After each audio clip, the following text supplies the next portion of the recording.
This video is part 5 of my exploration into my magazine game collection. So the first one that I'm looking at is from Strategy and Tactics number 239. It was called Winged Horse, and I remember writing some articles about that, and this is basically a Vietnam game. It is set in basically 1965. So a very interesting year for Vietnam, but the game is the whole of Vietnam. It is if you've ever played Year of the Rat from S&T number 35, or I think SPI may have had a box game on that. It's very similar, but Joe Miranda has kind of built on the system a little bit. Obviously, the components have a lot more color, but it still has somewhat of a generic type of an effect. But overall, it's quite a good game, and I think it did a very good job covering the topic, and I enjoyed it. And it somewhat has probably been replaced by another game called In Country, which came out quite a few years later. The next game that I have is from Against the Odds magazine.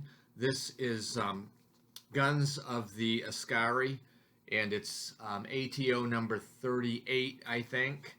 And this basically is World War I East Africa, which is a very interesting thing. I had an old S&T game on this called Sideshow, same topic basically. Very interesting game. I have not played Guns of Askari. I got it for two reasons. One, the topic of East Africa and World War I, but number two, it was designed by John Gorkowski. And I've liked another one of his games from the past, so I really wanted to have it, and I do hope to play it someday. This next one is from Strategy and Tactics number 250, called Red Dragon Rising.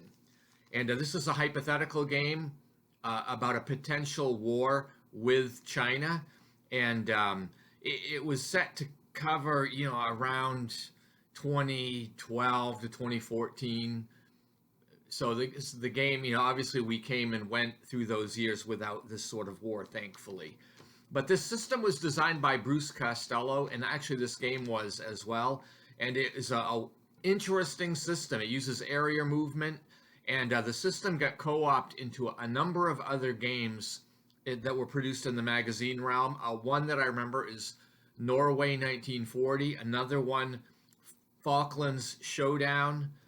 And there are others as well. And I know it takes a broad brush approach. So if you can't get into the mode of the broad brush, you may feel like it is too gamey and not enough simulation, and it abstracts too much. But I thought it's really highly rated, and I enjoyed this game. So I'm glad I have that one in my collection. The next one I want to look at is from Strategy and Tactics number 87, called The Desert Fox.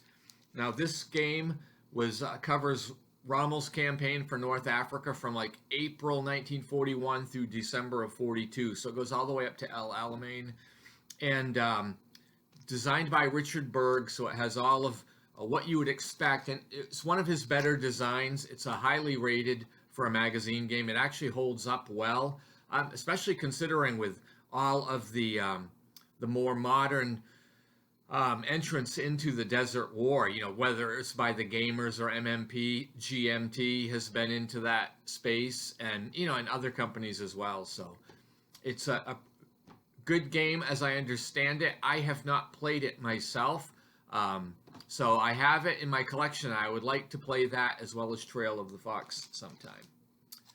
And for this installment, the final game I'm looking at is Proud Monster from Command Magazine number 27. This is arguably the best game that came out of Command Magazine. There are some other good ones as well, but this one really did a great job.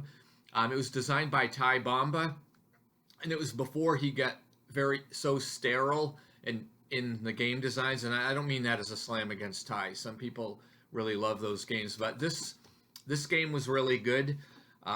It's basically 1941 invasion of the Soviet Union, Barbarossa, and the game kind of ends toward the end of 41. You got to do better than what was historically done. And unique thing about this game, it doesn't have zones of control. But because of the scaling, it's done at the division level. You have enough units so you don't need the zone of control.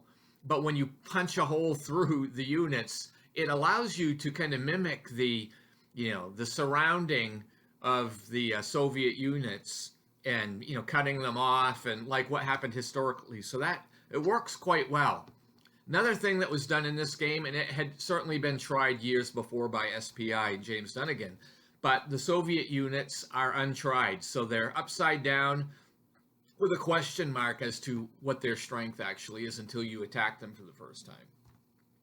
So Proud Monster, excellent game. And I mean, it held up well enough. So I think Compass Games did a remake on Proud Monster. And of course, there's a supplement that comes later with this called Death and Destruction, and which allows you to take the war beyond 1941. So anyway, good game to have in your collection.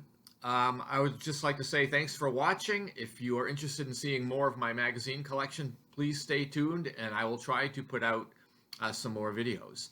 Have a great day.